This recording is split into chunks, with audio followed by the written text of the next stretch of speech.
Hello mga Team Arbes, nandito naman po ulit si Pickles. We want to greet a Happy Independence Day sa inyong lahat. And now, naghihintay si Pickles. Ayan, nagluto muna si Didi ng Sweet Taste Special Tikoy.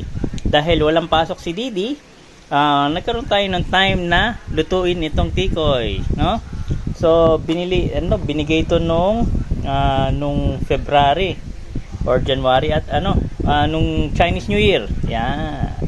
Free taste, special tikoy. At ito na, linuto na ni Didi. At may linuluto pa tayong mga ibang tikoy. Yan. Very nice, no? Sarap. So yun mga guys, follow Team Arbes for more Pickles video. At shoutout po kay Sir Pablo Alungsod, no? And Sir Eric. Yan. Shoutout po sa inyo. And nga pala, Happy Independence Day sa inyong lahat. So, mabuhay tayong mga Pilipino. Ayan, no?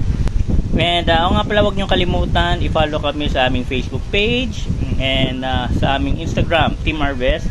And also you can subscribe to our YouTube channel, Team Arbes. And TikTok. Ayan, no?